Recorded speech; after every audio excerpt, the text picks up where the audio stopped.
यहाँ पर टीका आएगी, वहाँ पर टीका।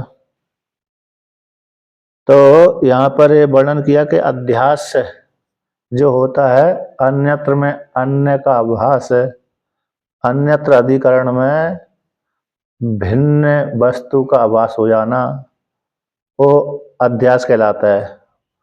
यानी स्मृति रूप परत्र पूर्वदृष्ट आभासा अध्यासा। स्मृतियमाण होना चाहिए, जिसका आरोप जिसमें आरोप किया जा रहा है उससे भिन्न होना चाहिए, और पूर्व दृष्ट जिसका आरोप किया जा रहा है वो पूर्व में देखी जानी चाहिए, और जिस अधिष्ठान में उसका भास हो रहा है, मिथ्या रूप से भाषित हो रहा है, उसको अध्यास बोलते हैं। इस प्रकार से लक्षण किया था। यानी स्मर्यमाण होने से जो वस्तु दिख रही है उससे भिन्न भिन्न की प्राप्ति हो जाती है, और जिसका आरोप किया जा रहा है उसका उस वस्तु का आरोप वस्तु का पूर्व दृष्ट होना चाहिए। और अधिकरण परत्र अधिकरण में आभास अन्य का आभास ये अध्यास कहलाता है।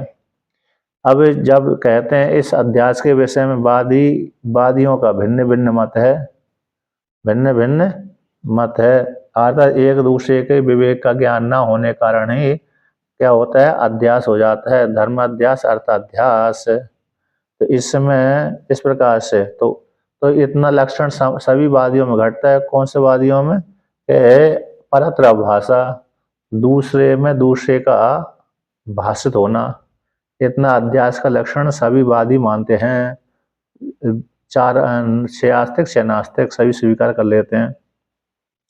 तो इसलिए सबसे पहले अन्य तार्किकों की अन्यता ख्याति का वर्णन किया यहाँ पर। किसका? तार्किकों का जो अन्यता ख्याति, जो रजत है सीपी में रजत दिख रहा है कहाँ? दुकान में। तो दुकान में पूर्व में देखा था रजत को, वही रजत के संस्कार मन में बैठे थे, तो पूर्व में पहले देख लिया था, उसके संस्कार बन गए। अब किसी निमित्त को लेकर के तो सीपी में रजत का भान हो गया, तो सीपी में सादृश्य ज्ञान को लेकर के, निमित्त को लेकर के, चाकचिक्य को लेकर के जो सीपी है उस सीपी के माध्यम से सीपी में जो चाकचिक्य उसी के निमित्त बना करके जो बाजार में बाजार के भीतर जो दुकान है उस दुकान में चांदी है, उस चांदी का ज्ञान वहां पर आरोप हो गया। इसलिए जो आरोप वस्तु होती है यानी अधिष्ठान वस्तु होती है उसका मात्र संसर्ग अध्यास होता है, और जो मिथ्या वस्तु होती है आरोप वस्तु होती है उसको धर्म अध्यास और अर्थाध्यास दोनों प्रकार के अध्यास होते हैं। ऐसा वर्णन कर दिया, तो ऐसा अन्यथा ख्याति का वर्णन किया, तो उसी को लेकर के यहाँ पर वर्णन किया था कि केचित्तु यत्र यद अध्यासस् तद विवेक अग्रह निबंधनो ब्रह्म इति। अन्यथा ख्यातिवादी नैयायिक मानते हैं कि जिस अधिष्ठान में जिस वस्तु का अध्यास हो रहा है उस अध्यास के विवेक का ज्ञान न होना, विवेक का ज्ञान का न होना ही जो भ्रम होता है उस भ्रम को अध्यास कहते हैं। इसलिए परत्र में दूसरे का आभास है, अन्य में अन्य का आभास है, ये भी स्वीकार करते हैं। यानी अधिकरण हो गया, अधिकरण में जो वस्तु अध्यास की जा रही है, अधिकरण में जो वस्तु आरोप की जा रही है, वो जो आरोप वस्तु का और अधिष्ठान रूप वस्तु का विवेक का ज्ञान न होने कारण ही भ्रम होता है। इस प्रकार से अन्यथा ख्याति मानते हैं। यदि विवेक का ज्ञान हो जाता तो नहीं ये रस्सी है सर्प नहीं है, तो फिर भ्रम ज्ञान भी नहीं होता। वो कौन सा ज्ञान कहलाता है? यथार्थ ज्ञान। जो यथार्थ ज्ञान होता है वो भ्रम ज्ञान नहीं होता, भ्रम ज्ञान तो मिथ्या होता है। तो अब कहते हैं माध्यमिक को लेकर कहते हैं शून्यवादी सर्वम शून्यम, जैसे सुसुप्ति में शून्य होता है, कुछ दिखता ही नहीं है। अपना और पराया कोई भी सुसुप्ति अवस्था में नहीं जाना जाता कि मैं आनंद का उपभोग कर रहा हूँ, ये भी नहीं जान पाता व्यक्ति। और है ना, अन्य कोई आनंद का उपभोग कर रहे हैं ये भी नहीं जान पाता। तो जैसे सुसुप्ति अवस्था में कोई व्यक्ति किसी को नहीं जान पाता, क्योंकि एक दूसरे का वहां पर मिलन होते नहीं है। ज्ञानेंद्रिय, कर्मेंद्रिय और मन तो अविद्या में लीन हो जाता है। किसमें लीन हो जाता है? प्राण रूप अविद्या में लीन हो जाता है, प्राण में लीन हो जाता है। इसके पश्चात जो अविद्या की वृत्ति है, उस अविद्या की वृत्ति में ही चैतन्य का प्रतिबिंब पड़ता है। तो वो वृत्ति कैसी सुख का आकार वाली बनती है, ज्ञान के आकार वाली बनती है और स्वरूप आकार वाली बनती है। इस प्रकार से तो यहाँ पर कहते हैं, तो सुसुप्ति है ना, सुसुप्ति में तो इस प्रकार तीन वृत्ति मानी जाती है, लेकिन इन बौद्धों को सुसुप्ति में कुछ भान नहीं हुआ, इसी शून्य बोल दिया, खाली जगह देखी तो शून्य बोल दिया। उसी शून्य का ही यहाँ पर है, जो जागृत अवस्था में स्वप्न अवस्था में दृश्य देख रहे हैं, उसी शून्य का ही परिणाम है। यानी असत्य की ख्याति कैसी होती? असत्य की ख्याति, ठीक है ना। यहाँ पर है आत्म ख्याति, असत ख्याति। असत ख्याति यानी बौद्धवाद शून्यवादी बौद्ध यानी माध्यमिक है। तो अन्य तो कहते हैं अन्य तू यत्र, 37 नंबर पृष्ठ की ऊपरी पंक्ति है, अन्य तू यत्र यद अध्यासस्य तस्यैव विपरीत धर्म कल्पनाम आचक्षते इति। अन्य शब्द से माध्यमिक जान लेना चाहिए, माध्यमिक जान लेना चाहिए। कहते हैं यत्र अधिष्ठाने, जिस अधिष्ठान में, यद वस्तु, जिस जो वस्तु है उस वस्तु का जो अध्यास है, तस्य उसी अध्यास का ही, तस्य यहाँ पर कहते हैं अन्य यत्र, जहाँ पर जिस अधिष्ठान में जो वस्तु अध्यास है, तो जिस वस्तु का अध्यास है उसी वस्तु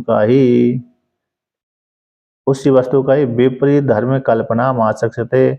तो फिर विपरीत कर दिया, तो जो वस्तु जिसमें आरोप हो रही, जैसे एक बार सुक्ति में, एक बार रजत में, तो जिस अधिकरण में जो वस्तु अध्यस्त है, आरोप है, तस उसी वस्तु के ही विपरीत धर्म की कल्पना को यहाँ पर वर्णन करते हैं। कौन? माध्यमिक कहते हैं इस प्रकार से। अच्छा, सुसुप्ति अवस्था में कुछ भान नहीं होता। सुसुप्ति अवस्था में, जागृत अवस्था स्वप्न अवस्था में तो भान रहता है, वृत्ति होती है, किंतु सुसुप्ति अवस्था में तो कुछ होता ही नहीं है। फिर कैसे उनको ज्ञान होगा? कहते वो शून्य जो मानते सुसुप्ति अवस्था में, बौद्ध शून्य मानते हैं, उसी का ही विलास ये है जो इस प्रकार जागृत अवस्था में दिख रहा है।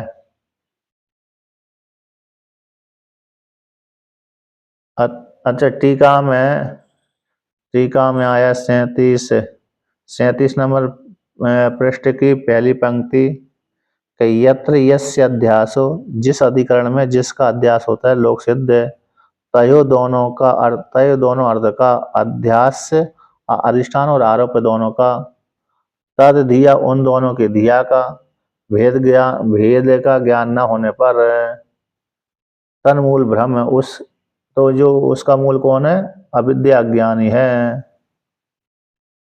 तो यहाँ पर कहते हैं इदम रूप्यम इति विशिष्ट व्यवहार इति वदंती, यह रूप है, यह विशिष्ट व्यवहार वाला है, यह रूप है, ये विशिष्ट व्यवहार वाला है।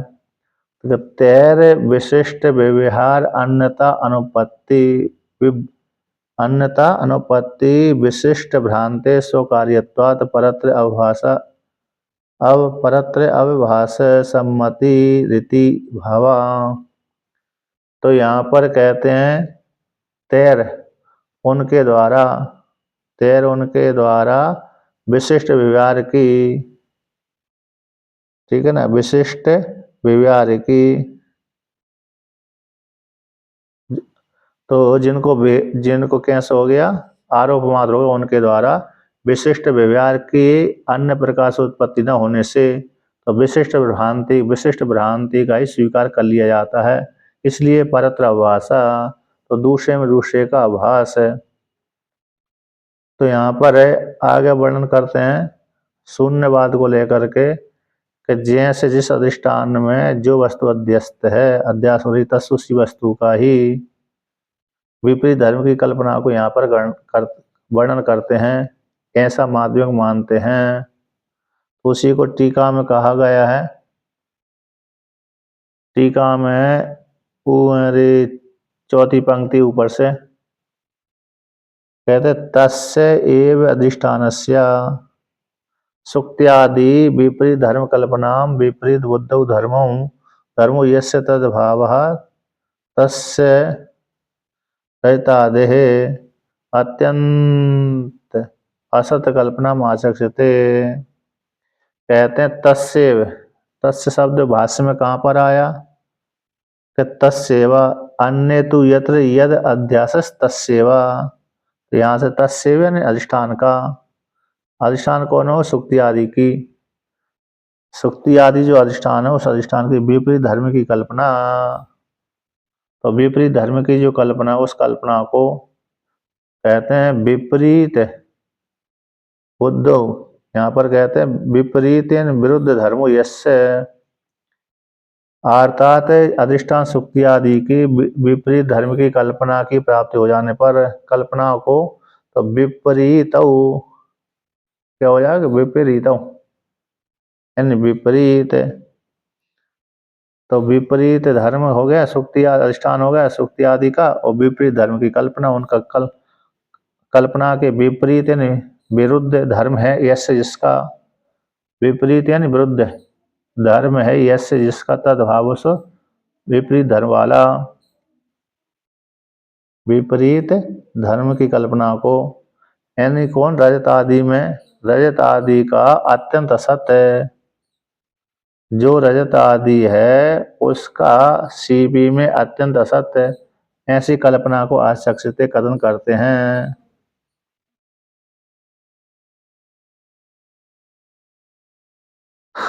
अब आगे बढ़कर यहाँ पर इसका क्या हुआ कि अधिष्ठान सुक्ति आदि में विपरीत धर्म की कल्पना को जो विपरीत विपरीत हैं ऐसे दोनों ही अधिष्ठान और आरोप वस्तु इनमें, तो विरुद्ध धर्म यस्य जिसका है तद्भावा, तो किसका है तस् उस अधिष्ठान में रजत आदि का अत्यंत असत है, असत होने पर भी कल्पना को वर्णन करते हैं। यद्यपि सीपी में रजत आदि नहीं बैठे किंतु न बैठने पर भी सीपी में रजत आदि न होने पर भी अत्यंत असत होने पर भी कल्पना को यहाँ पर वर्णन करते हैं। कहाँ पर वर्णन करते हैं सीपी में रजत का आरोप कर लेते हैं।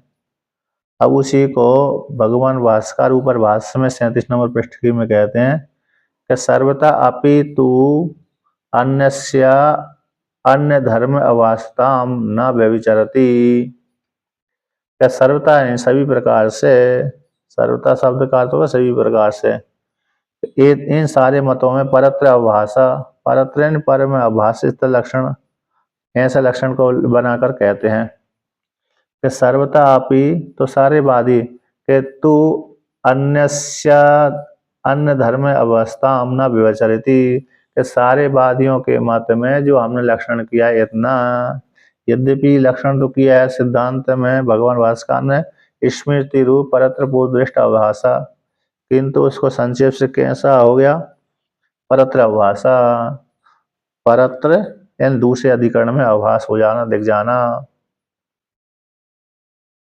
तो इस प्रकार से सभी सर्वत्र सर्वता सभी प्रकार से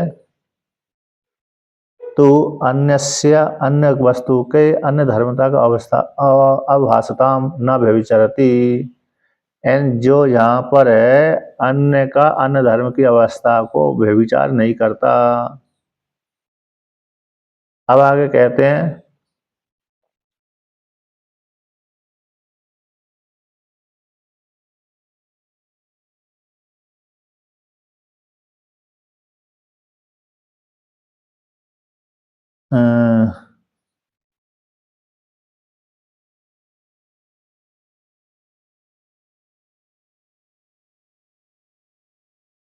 यहाँ पर कैसे दूसरे दूसरे धर्म की प्रतीति होना इस लक्षण का व्यभिचार नहीं होता। मतलब यहाँ पर कहते हैं सर्वता ये जो लक्षण वाला आया था परत्र अवासा इतना, तो सर्वता है सभी वादियों के मन सभी प्रकार से अन्यस्य अन्य धर्म अव्यवस्था न व्यभिचारित, अन्य अधिष्ठान में अन्य दूसरे धर्म की अवस्था को व्यभिचार नहीं होता। न व्यभिचरित व्यभिचार नहीं होता। इन दोष दर्शन से युक्त नहीं रहता। तो तथाचा उसी प्रकार से कहते हैं, क्या कहते हैं कि तथाचा लोके अनुभव सुक्ति का ही रजतवद अवभासते। जैसे जो लक्षण बनाया था परत्र अवभाषा, इतना लक्षण तो सभी वादियों के मत में समान ही है। तो कहते सभी प्रकार से ही तू अन्य वस्तु का, अन्य पदार्थ का धर्म, अन्य पदार्थ के धर्म की अवस्था को व्यभिचार नहीं करता। उसी प्रकार से लोक में अनुभव सिद्ध है कि सुक्ति का ही रजतवद अभासते। जो सुक्ति का है वह रजत के समान भाषित होती है, रजत के समान भाषित होती है भ्रम ज्ञान के द्वारा। तो एक चंद्र से सद्वितीय वदिति। तो जैसे एक चंद्र होता हुआ, एक चंद्रमा होता हुआ ही वह अद्वितीय रूप से कहलाता है। यानी एक चंद्र सद्वितीय वदिति। तो यहाँ पर जो एक चंद्रमा है, लेकिन नेत्र रोग के कारण, किसके कारण? नेत्र रोग के कारण एक हस चंद्र सद अलग कर दो वहां पर, तो एक चंद्र सद।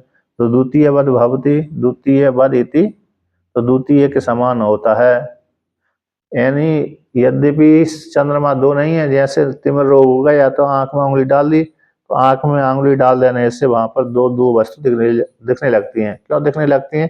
क्योंकि इस आंख में भी रोशनी है, इस आंख में भी रोशनी है, तो दोनों आंखों में रोशनी होने के कारण इस प्रकार से दिखने लगता है।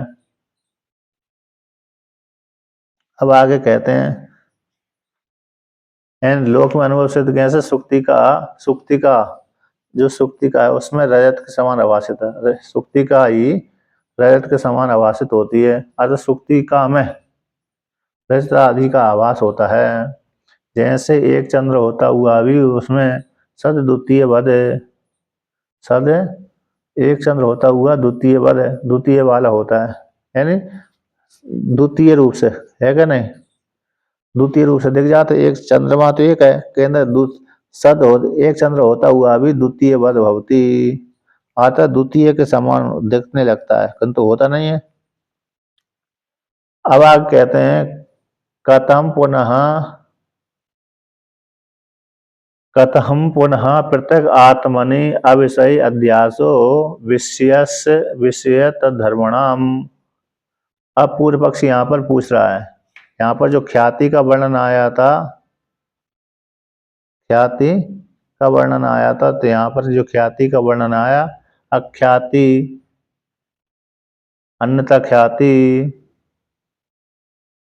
है ना, अख्याति आत्मख्याति, अन्यथा ख्याति, अख्याति असत ख्याति, अनिर्वचनीय ख्याति इत्यादि।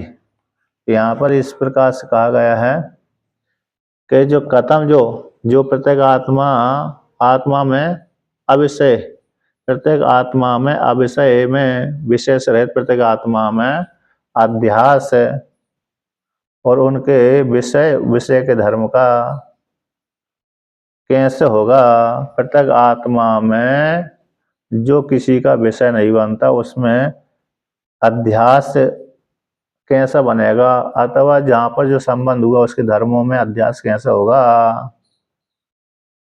ठीक है ना, ऐसा प्रश्न कर दिया। और आगे कहते हैं, सर्वो ही पुरो अवस्थिते विषय विषयांतरम अध्यस्यति। क्योंकि सारे व्यक्ति कैसे? पुरो अवस्थित, तो पूर्व अवस्थित हो गए, पूरे सामने अवस्थित होने आने पर इंद्रिय संयुक्तत्वम, इंद्रिय से युक्त हो जाने पर इंद्रिय संयुक्त विषय में विषयांतरम अध्यस्यति।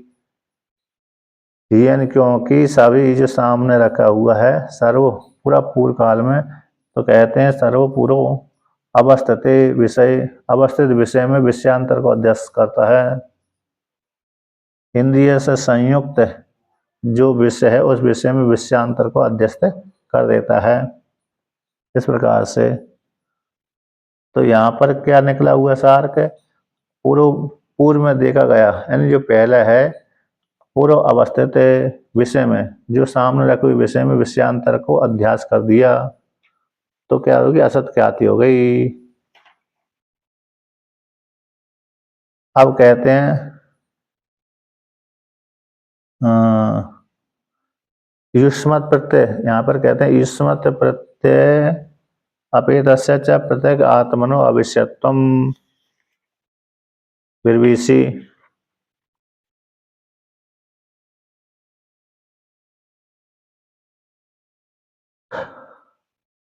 अच्छा, यहाँ पर जो टीका में क्या आया था,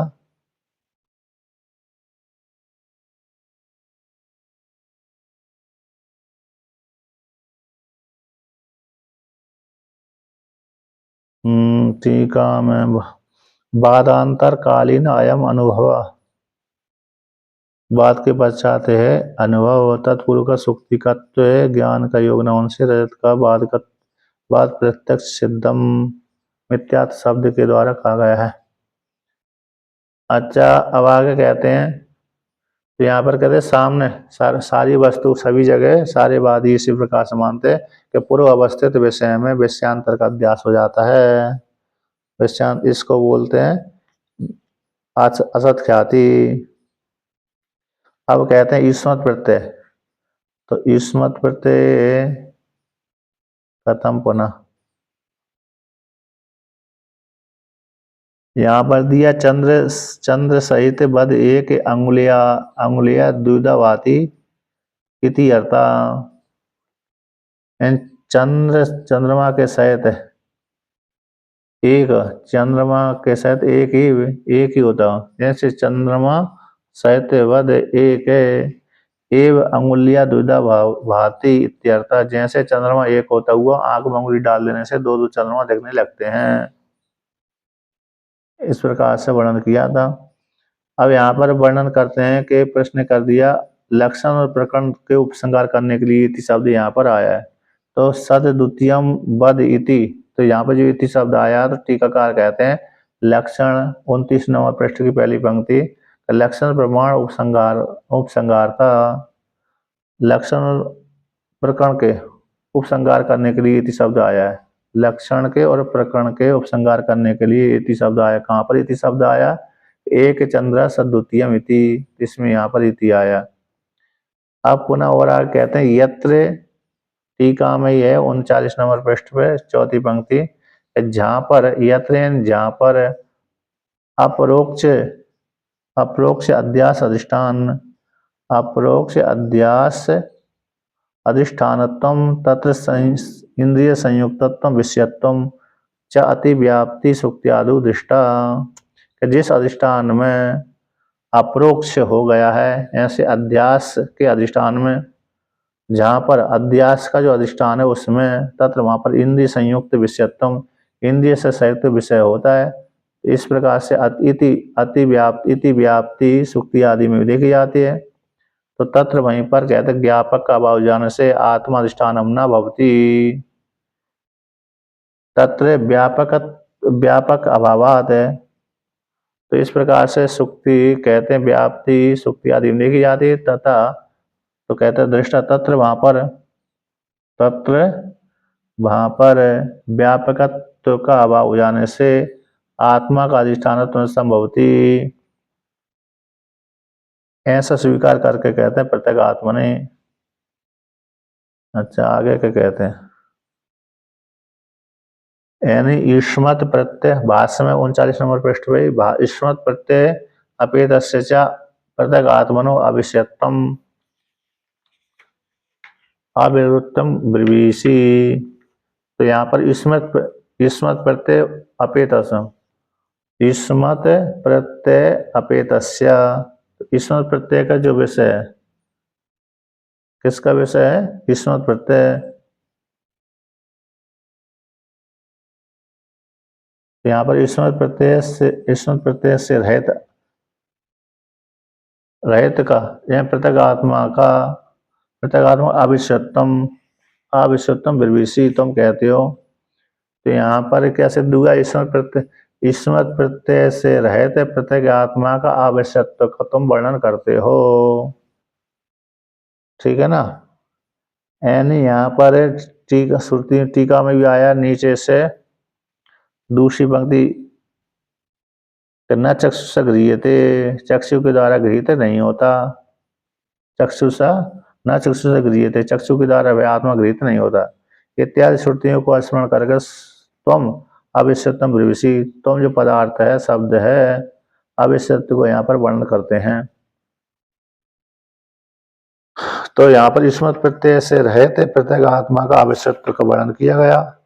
तो उसमें इस प्रकार से, तो ऐसी प्राप्ति हो जाने पर कहते हैं उच्चते, यानी शंका क्या थी कि आत्मा तो असंग है, कूटस्थ है, और चेतन जो जड़ वस्तु है, जड़ है, उसमें संबंधित संयोग कैसे हो सकता है। तो और आत्मा असंग है, कूटस्थ है, तो उसको किसी का विषय बनती नहीं है। तो विषय बनती नहीं तो संसार के अर्थाध्यास कैसे होगा, स्वरूपाध्यास कैसे होगा। ऐसी प्राप्ति हो जाने पर कहते हैं न तावद अयम एकांतेन अविषय, कहते हैं ये जो परत्रवास है, ऐसा लक्षण में, ऐसे जो लक्षण तावत निर्दोष दोष से रहता है, तो यह जो लक्षण आत्मा है तावद अयम एकांतेन अविषय, कहते ब्रह्म में एकांत रूप से क्या नहीं बनता, अविषय नहीं होता। ब्रह्म है ना, तावत अयम एकांत रूप से अविषय किसी का है ही नहीं है। मतलब अविषय, मतलब यहाँ पर क्या, ना तावत अयम एकांतेन अविषयति, यानी पारमार्थिक रूप से आत्मा किसी का विषय बनता नहीं है, ऐसी बात नहीं है। अयम तावत है, अयम आत्मा एकांत रूप से अविषय अविषय हो जाए, ऐसी बात नहीं है। अतः किसी न किसी विषय में तो विषय होता ही है। अस्मत् प्रत्यय, भाष्य में देख रहा हूँ 40 नंबर पृष्ठ पे, अस्मत् प्रत्यय विषयत्वात्, क्योंकि अस्मत् प्रत्यय के विषय होने से, अस्मत् यानी हम प्रत्यय के विषय होने से, अप्रोक्षत्वाचा प्रत्येक आत्मा में प्रसिद्धि, अप्रोक्ष हो जाने से प्रत्येक आत्मा की प्रसिद्धि होती है। अप्रोक्षत्वात् न अप्रोक्ष हो जाने से प्रत्येक आत्मा की कैसी प्रसिद्धि होती है। नाचा नाचायम अस्ति नियमो, तो ऐसा भी कोई नियम नहीं है, ऐसा भी कोई नियम नहीं है।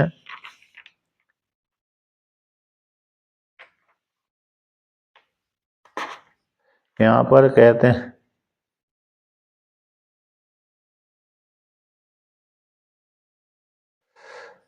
देखिए, जैसे यहाँ पर पूर्व पक्षी ने कहा भाई असंग आत्मा कूटस्थ आत्मा है, और जड़ वर्ग संग वाला है, अवयव वाला है, तो असंग कूटस्थ आत्मा का जड़ वर्ग के साथ संबंध कैसे हो सकता है, जबकि आत्मा को तो आप असंग मानते हैं।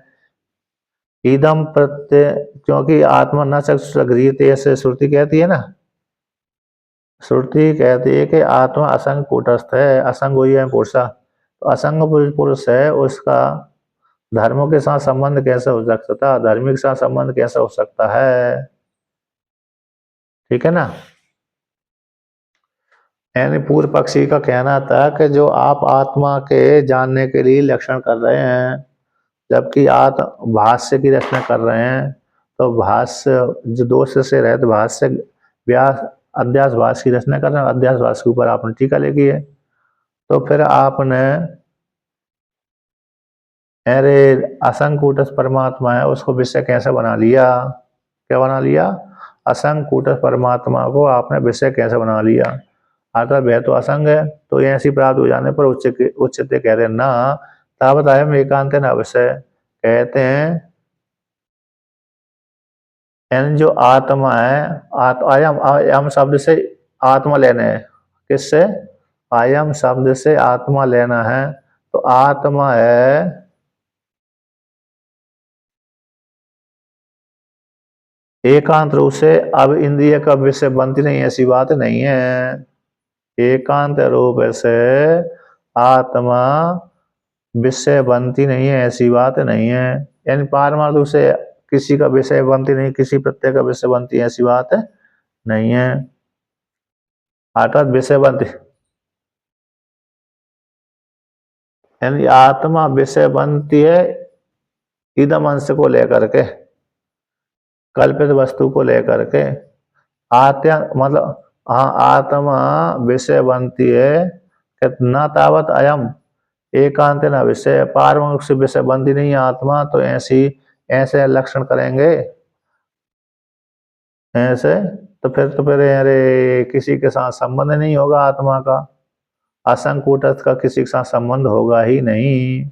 इसलिए तावत अयम एकांत रूप से अविषय नहीं बनती आत्मा। अर्थात किसी किसी यानी विषय बनती नहीं, ऐसी बात नहीं है। आत्मा मन का विषय बन जाती है, अंतःकरण का विषय बन जाती है आत्मा। इस प्रकार से वर्णन किया। क्योंकि सामान्य ज्ञान इंद्रिय कर्म इंद्रिय के द्वारा आत्मा नहीं दिखती, बल्कि मन के द्वारा ही जानी जाती है। मन ही उस अध्ययन करेगा तो भास होगा मन को। इसलिए तो यहाँ पर क्या कर दिया कि अब पारमाणु से विषय नहीं बनती, ऐसी बात नहीं है।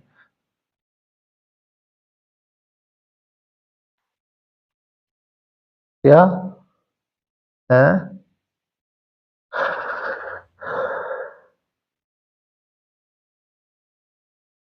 उपाधि को लेकर बनती, आत्मा असंकूटस्थ है। आत्मा कैसे असंकूटस्थ है, लेकिन वो विषय बनती नहीं है, ऐसी बात नहीं है। यदि विषय न बने तो वेद, जिस चारों जो वेद हैं, वेद का उच्चारण नहीं हो पाएगा, स्मृति आदि ग्रंथों की रचना नहीं करेंगे। इस प्रकार से तो अर्थात आत्मा उपाधि को लेकर के विषय बन जाती है। और कहते हैं अस्मत् प्रत्यय विषयत्वात्, अस्मत् प्रत्यय का विषय होने से, किसका विषय होने से? अस्मत् प्रत्यय का विषय होने से। अपरोक्षत्वात्, अपरोक्षत्वाच्च प्रत्येक आत्म प्रसिद्धि, अपरोक्ष हो जाने से प्रत्येक आत्मा की प्रसिद्धि होती है। आत्मा कैसे? अपरोक्ष हो जाने से प्रत्येक आत्मा की सिद्धि हो जाती है। अब यहाँ पर कहते हैं न च अयम अस्ति नियमो पूर्वस्थित पूर्वस्थित एव विषये विषयांतरम अध्यसितव्यमिति। तो यहाँ पर कहते न, ऐसा भी आप नहीं मान सकते, न चायम अस्ति नियम, ऐसा कोई नियम नहीं है कि पूर्व अवस्थितम, जो दूसरे के रखी हुई है, सामने पड़ी हुई है, पूरे सामने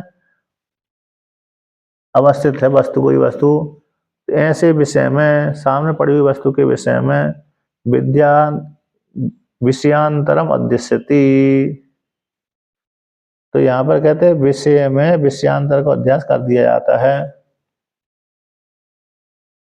यानी सामने वाली, सामने रखी हुई वस्तु, ऐसा कोई नियम नहीं है कि सामने रखी वस्तु में ही वालु विषय में ही विषयांतर का अध्यास होगा, ऐसा कोई नियम नहीं है। ठीक है ना?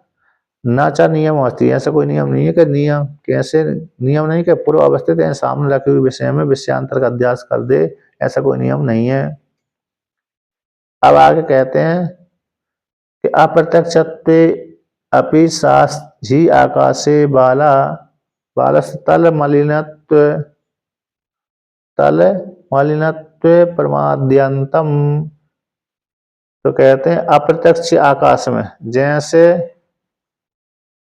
कोई कहे कि यदि भान हो नहीं रहा उसका अध्यास कर तो संभव नहीं है। जैसे अप्रत्यक्ष आकाश में बालहा, जो बालक हैं, तलमलिनता आदि का अध्यास करते हैं, आरोप करते हैं। क्या करते हैं? आरोप।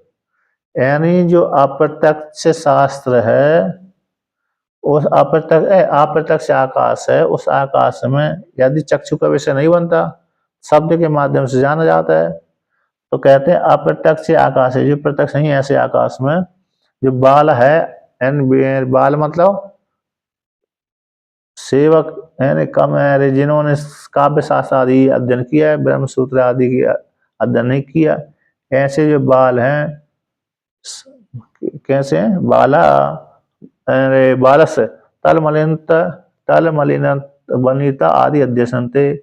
ऐसे जो बालक होते हैं, वो बालक आकाश में क्या करते हैं? तल मलिनत्व, तल मलिनता आदि का अध्यास करते हैं।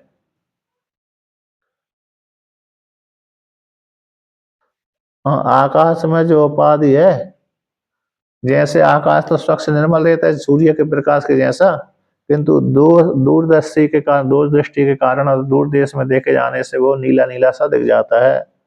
तो प्रति तलमनीलता कहते हैं इसे कोई।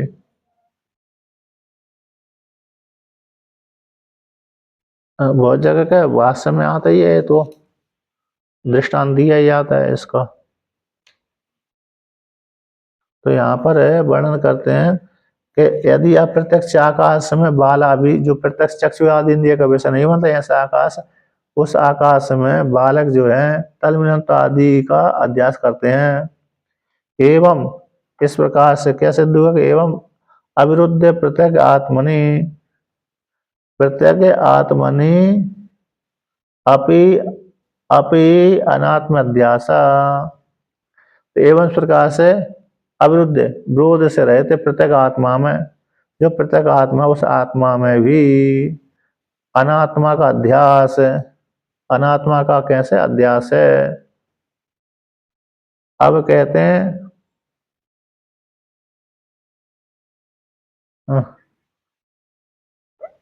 अविद्या के कारण ही भाषित होती है।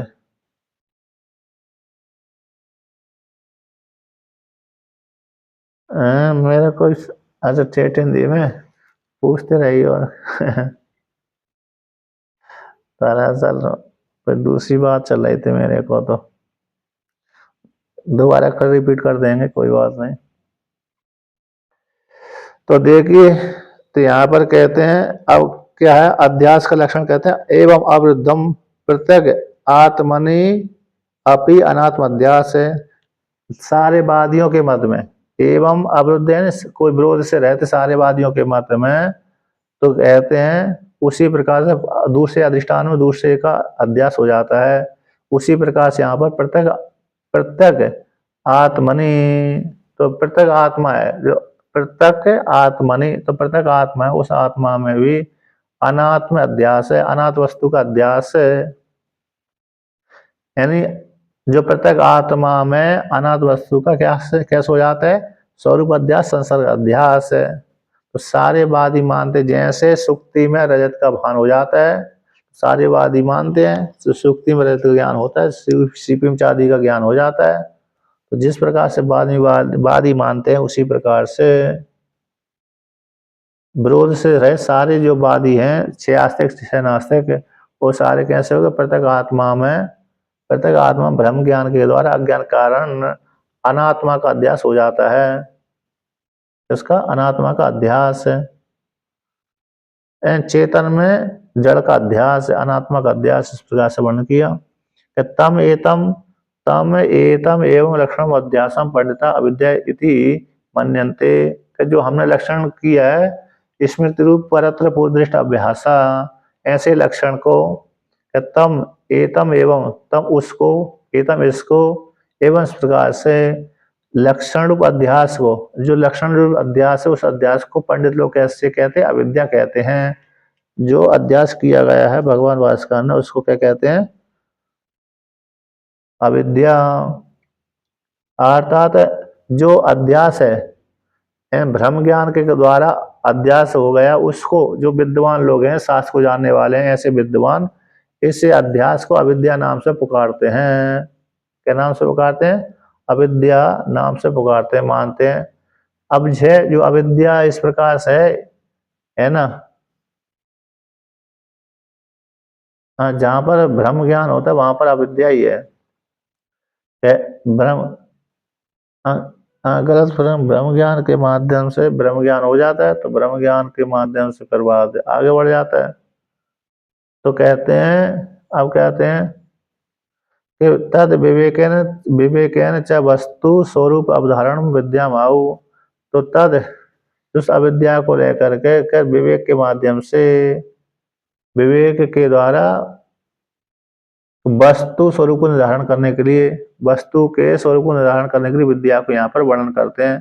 कहते हैं पहले अविद्या और विद्या का वर्णन नहीं करेंगे तो ग्रंथ का आरंभ भी नहीं होगा। तो विवेक के द्वारा वस्तु के स्वरूप को निर्धारण करने के लिए विद्या को यहाँ पर वर्णन किया, विद्या को कहते हैं।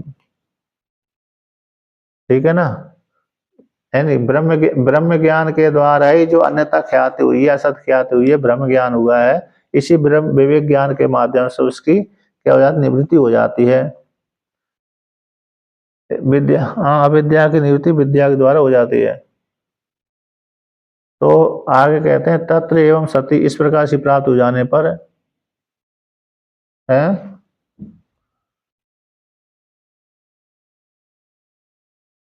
हाँ, अविद्या से अविद्या की निवृत्ति नहीं, यानी कर्म कांड, कर्म तो अविद्या मतलब कर्म कांड, तो कर्म कांड से अविद्या की निवृत्ति नहीं होती, कर्म कांड से अविद्या की निवृत्ति नहीं होती। हम्म, सही सही सही। मूर्ख को विद्वान अनुष्ठान, मूर्ख को विद्वान नहीं बना सकता। जहाँ योग्यता आ जाती है भगवान की कृपा से, आचार्य के माध्यम से विद्वान होता है।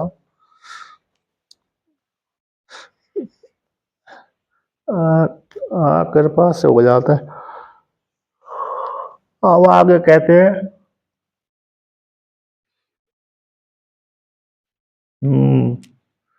कहते, जी जी जी,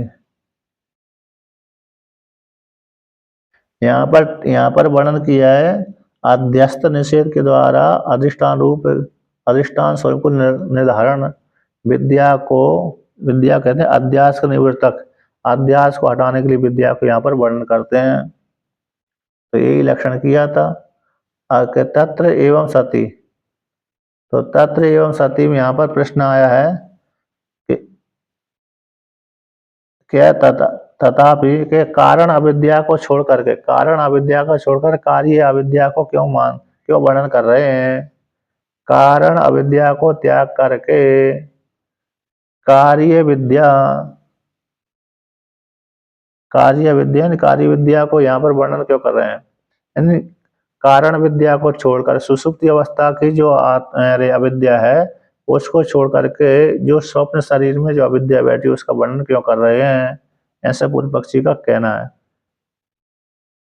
तो यहाँ पर यही वर्णन किया है टीका में कि कथम कारण अविद्या को त्याग करके कार्य विद्या को क्यों वर्णन करते हैं, ऐसी प्राप्त हो जाने पर तत्र कहते हैं तत्र। भाष्य में नीचे से ऊपर से नीचे पंक्ति, यानी 1 2 3, 1 2 3 चौथी पंक्ति, तत्र एवं सती, इस प्रकार की प्राप्ति हो जाने पर यत्र यद अध्यास से तत्कृतेन दोषेण गुणेन व अणुमात्रेण अपि न अपि स न संबध्यते। कहते हैं ऐसी प्राप्ति हो जाने पर जिस अधिष्ठान में, यत्र यानी अधिष्ठान में, कहाँ पर, यत्र यानी अधिष्ठान में जो वस्तु अध्यस्त है, अध्यास किया जा रहा है, जिस अधिष्ठान में जो वस्तु अध्यास किया जा रहा है, तत्स उस अध्यास का तत्कृत दोष के द्वारा, अध्यासकृत दोष के माध्यम से अथवा गुण के माध्यम से अणुमात्र के द्वारा भी संबंध नहीं होता।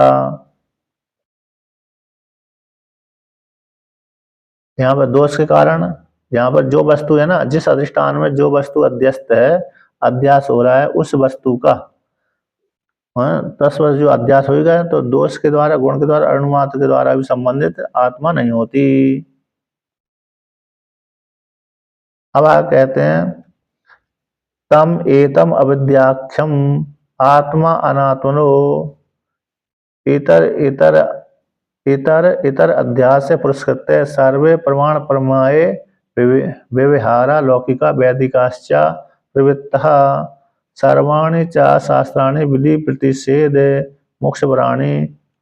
तो यहाँ पर कहते हैं जिस अधिष्ठान में जो वस्तु का अध्यास होता है उस वस्तु के द्वारा दोष के माध्यम से, गुण के माध्यम से अणुमात्र भी संबंध नहीं होता। तो ऐसी आत्मा को तम एतम आत्मानम, उस आत्मा को अविद्याख्यम, कैसे, अविद्या को, आत्मा को, जो आत्मा और अनात्मा है उन दोनों को इतर इतर अध्यास है, एक दूसरे में विरोधाभास है, इस अध्यास को आगे रख करके सारे प्रमाण है, प्रमेय है, व्यापार आदि, जी जी जी, यहाँ आत्मा संग कूटस्थ है, यहाँ पर तो मात्र इतना वर्णन करें कि अनात्मा और आत्मा का संबंध है। जब तक अध्यास नहीं होगा तब तक ग्रंथ रचाएगा नहीं। ग्रंथ जब तक ईश्वर को प्रणाम करके जीव की कल्पना करना, ईश्वर की कल्पना करने पर दोनों को एक करना, इस प्रकार से।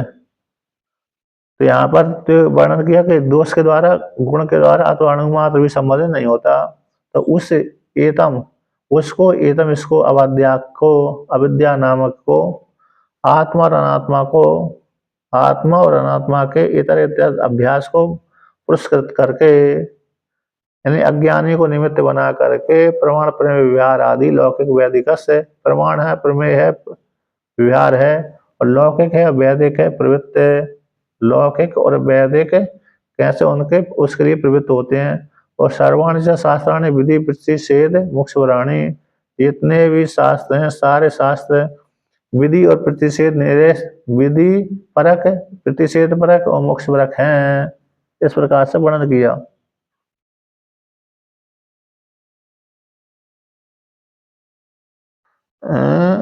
प्रमेय तो बनती है ना आत्मा, विषय रूप से नहीं बनती, अपरोक्ष रूप से बनती है। आत्मा विषय रूप से प्रमेय नहीं बनती, किंतु अधिष्ठान के माध्यम से हम रूप से जानी जाती है। ठीक है ना। इसमें इसमें तो ये जो अविद्या, अविद्या के माध्यम, जैसे यहाँ पर जो 43 नंबर पृष्ठ के ऊपर पंक्ति है ना, तम एतम, तम इस आत्मा को, यानी अविद्या, जो अविद्या के कारण आत्मा अनात्मा का, अविद्या के कारण आत्मा और अनात्मा का इतर इतर इतर अध्यास हो जाता है। ऐसे इतर, एक दूसरे में धर्मों का आरोप हो जाता है। तो ऐसे इतर इतर का अध्यास हो जाता है। इसी को निमित्त बना करके, पुरुष आगे बना करके सारे प्रमाण है, प्रमेय है, व्यवहार है, लौकिक है, वैदिक है, ये सारे प्रवृत्त होते रहते हैं।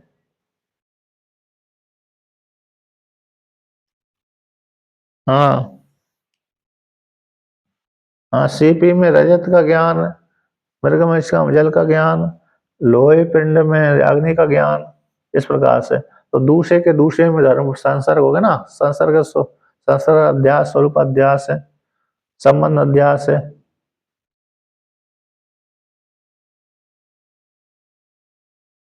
जी जी जी, अब ठंडी हो गई तो फिर कहाँ से पाई जाएगी। तो जैसे अविद्या, अविद्या है उसको आत्मनात्मा के लेकर के अध्यास हो जाता है, ऐसे अध्यास को आगे बना करके, आगे रख करके, अध्यास को निमित्त बना करके सारे प्रमाण प्रमेय व्यवहार लौकिक हो चाहे वैदिक हो, प्रवृत्त होते हुए, कैसे प्रवृत्त होते हैं। सर्वाणि च शास्त्राणि, और जितने भी शास्त्र हैं सारे विधि, विधि है, निषेध, प्रतिषेध, मोक्ष परक सारे शास्त्र होते हैं।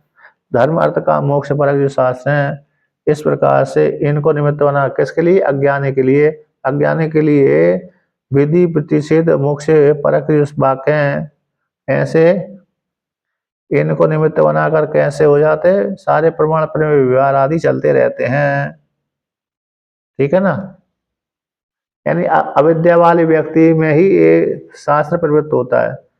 ब्रह्म चारों वेद है, अविद्या वाले व्यक्ति में ही प्रवृत्त होता है। लौकिक वैदिक जो व्यवहार हैं उसमें अविद्या वाले व्यक्ति को ही दिखेगा। तो सारे सारे जो शास्त्र हैं, विधि प्रतिषेध मोक्ष परक जो शास्त्र हैं, वे कैसे हैं, इन्हीं को निमित्त बना करके सारे व्यवहार चलते रहते हैं। इस प्रकार से वर्णन किया। ठीक है ना। और आगे हैं, हैं,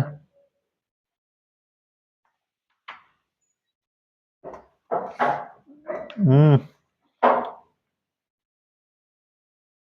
जी जी जी,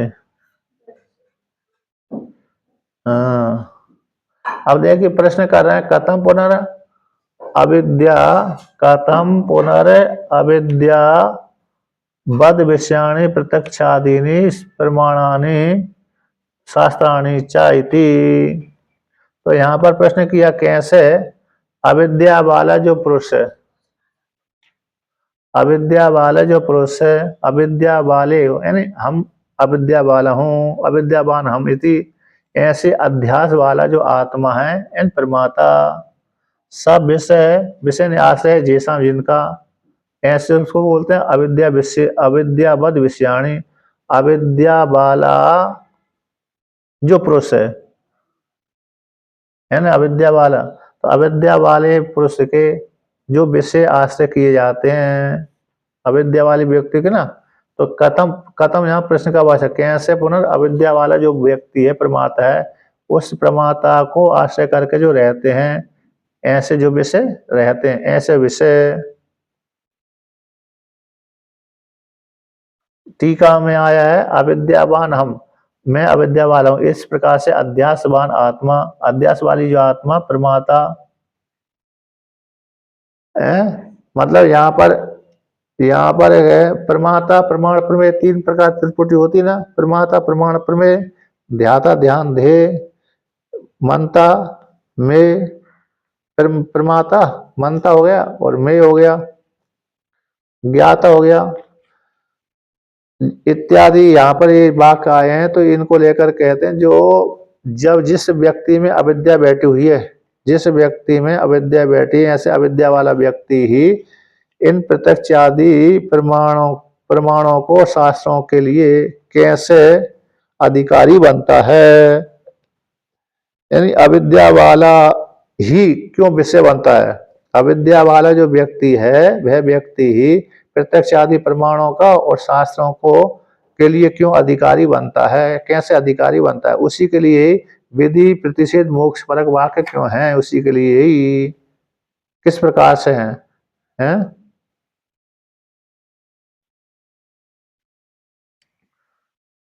हाँ, जिसमें अविद्या बैठी हुई है उसी के लिए अरे जो ब्रह्म सूत्र आदि शास्त्र होते हैं, जिसमें बैठी नहीं, हाँ जिसमें विद्या है उसके लिए शास्त्र नहीं है, और जिसमें विद्या नहीं बैठी थी अविद्या थी उसी के लिए सारे शास्त्र कर्मकांड आदि पाए जाते हैं, उसी के लिए अधिकार में उसी के अधिकार उस अधिकारी के लिए ही प्रवृत्त होते हैं। यानी जो अविद्या वाला व्यक्ति है उसी के लिए सारे शास्त्र हैं, उसी के लिए सारे प्रमाण हैं, इस प्रकार से प्रवृत्त होते हैं। तो यहाँ पर प्रश्न कर दिया था ज्ञानी के लिए क्यों प्रवृत्त नहीं होते, अज्ञानी के लिए क्यों सारे शास्त्र प्रवृत्त होते हैं। कथम पुनर्अविद्यावान अविद्यावद विषयाणी, अविद्या वाला जो अविद्या वाला जो अरे विषय बनता है ऐसा प्रमाता अविद्या वाला जो चेतन जीवात्मा है वह ही प्रत्यक्ष आदि प्रमाण शास्त्रों का विषय कैसे बनता है, जबकि आत्मा को बनना चाहिए, निर्गुण आत्मा को बनना चाहिए, ना कि प्रमाता जीवात्मा को। तो ऐसी प्राप्ति हो जाने पर सिद्धांति कहता है उच्चते देह इंद्रियादि सु हम मम अभिमान रहित परमातृत्व अनु परमातृत्व अनुपत्तो प्रमाण प्रवृत्ति अनुपत्ति। कहते हैं देह है इंद्रियादियों में, शरीर में इंद्रियादियों में जो हम और मम का अभिमान से रहित है, मैं हूँ ये मेरा है, इस प्रकार का जो अभिमान है उस अभिमान से रहित है, परमात्म की उत्पत्ति नहीं हो रही।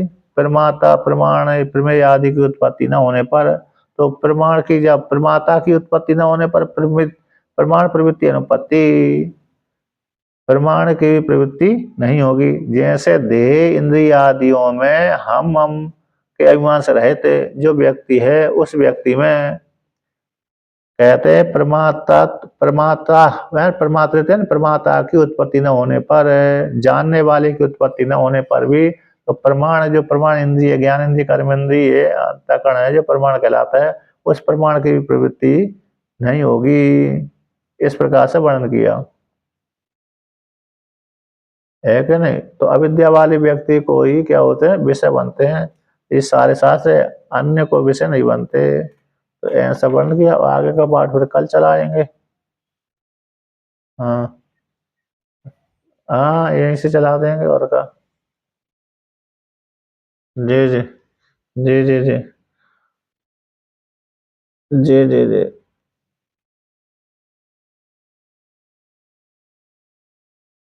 कल छुट्टी छुट्टी रख लो कल, उसमें कोई सी हमारी समस्या नहीं है।